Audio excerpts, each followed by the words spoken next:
क्या आपको भगवान के ऐसे भक्त के बारे में पता है जिसके लिए उन्होंने अपना सब कुछ छोड़ दिया? ऐसी ही कहानी आज हम लेकर आए हैं। बहुत सी पौराणिक कथाओं में से यह एक भगवान विष्णु के एक सच्चे भक्त की कहानी है, जिसमें भगवान विष्णु के सिवाय उसे कुछ भी दिखाई नहीं देता था। ये बात है एक भोले भाले भगत की, जो कि भगवान विष्णु को अपना सब कुछ मानते थे। एक गांव में भोला नाम का एक गरीब ब्राह्मण रहता था। उसे शास्त्रों का बहुत ज्ञान था। उसके पास गांव का कोई व्यक्ति कुछ पूछने आता तो वह उसकी परेशानी का उपाय बता देता था। एक दिन उसकी पत्नी सुधा ने कहा, सुनो जी, आप सबको उपाय बताते हो, सब लोगों को मूर्ख बनाते हो, तो इसमें कोई सच्चाई भी नहीं है। बोला बोला कि तुम मेरी पत्नी होकर मेरी शिक्षा पर प्रसन्न करती हो, तो मेरी बात कभी झूठी नहीं होती। तो सुधा बोली, तो फिर अपने लिए उपाय क्यों नहीं करते? हम इतने गरीब क्यों हैं, भगवान से धन क्यों नहीं मांग? बोला बोला अमीर मेरी गरीब की माया तो मेरे श्री हरि जाने, लेकिन ये बात पक्की है कि उन्होंने आज तक मुझे भूखा नहीं रखा। सुधा बोली कि एक दिन ऐसा भी आएगा कि गांव में आपसे कोई बात नहीं करेगा तो आपको भूखा भी सोना होगा। इस तरह भगवान की विष्णु की भक्ति में लीन रहकर गुजर बसर कर रहा था। तभी एक दिन उसके पास एक सेठ जी आए और उन्होंने कहा, सेठ जी बोले कि भोला, मेरे पास बहुत पैसा है, लेकिन सुख भोगने के लिए मेरे पास संतान नहीं है, तो मेरा क्या कसूर है जो मुझे संतान सुख प्राप्ति नहीं होती? भोला सेठ जी से बोला, सेठ जी, आपके पिछले जन्म के कर्मों के कारण आपको संतान नहीं है। पिछले जन्म में आप एक शिकारी थे। आपने एक चिड़िया का शिकार करके मार डाला। वह अपने बच्चों के लिए दाना लेने जा रही थी और उसके बच्चे भी भूखे के मारे तड़प तड़प कर मर गए। इसी कारण से इस जन्म में आपको संतान नहीं है, का सुख नहीं मिल पाया। तो सेठ जी बोले, पंडित जी, कोई उपाय बताओ जिससे मेरी यह दुख दूर हो। बोला सेठ जी, अपने पाप कर्म समाप्त हो जाएगा तो आपका यह सुख मिल जाएगा, इसलिए इसका अब आपको इंतजार करना होगा। सेठ जी ने कहा, मैं आपका घर धन से भर दूंगा और मेरे लिए संतान होने का उपाय बताओ। तो यह सुनकर बोला गुस्सा आ गया। उन्होंने कहा कि तुम मुझे धन से खरीदना चाहते हो, चले जाओ यहाँ से।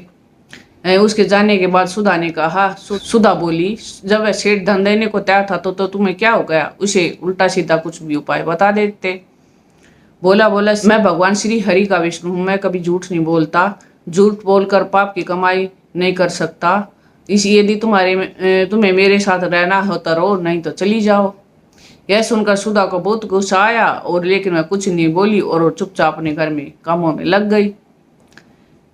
जिस दिन सेठ के जी गए, उसी दिन से गांव वालों ने भोला के पास आना बंद कर दिया, और क्योंकि सेठ जी ने पूरे गांव में जाकर कहा कि यह लोगों को मूर्ख बना रहा है।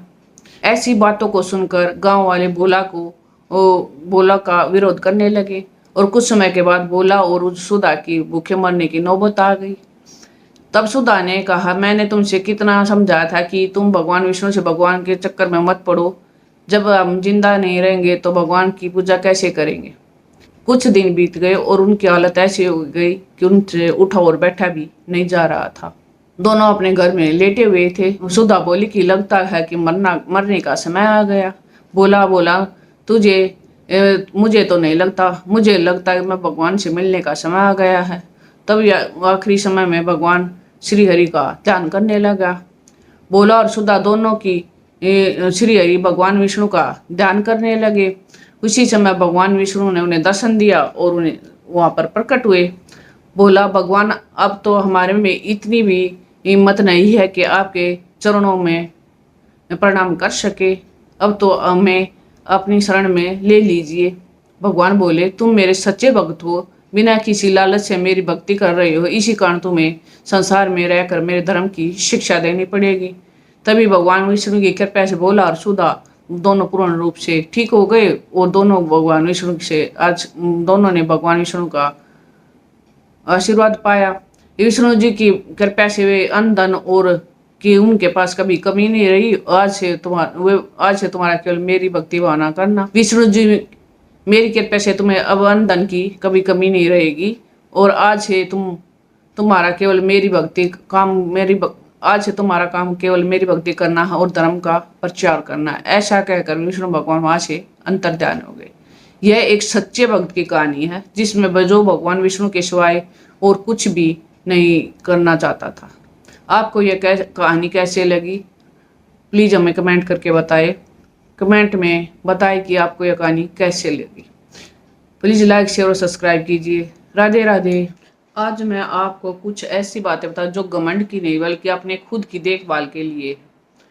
पहली बात है कि कोई आप बात ना करना चाहे तो आप उससे बात मत करो। कोई कुछ बात ना छुपाए तो पूछो ही मत। अगर कोई साथ ना रहना चाहे तो दूर हो जाओ। कोई तुम्हें निमंत्रण न दे तो जाओ ही मत। और कोई बिना मन के बुलाए तो जाओ ही मत। कोई बात बात पर तुम्हें नीचा दिखाने की कोशिश करे तो मनोबल गिराने की कोशिश करे हमेशा के लिए त्याग दो। मनोदशा खराब करने वाले शख्स की मनोदशा खराब करने वाले शख्स से दूरियां बना लो। खराब लोगों की दूरियां बनाना खराब लोगों से दूरियां बनाना और खामोश हो जाना, यह एक कुछ ऐसे है नियम है जो घमंड के नहीं बल्कि अपने आप की देखभाल के लिए।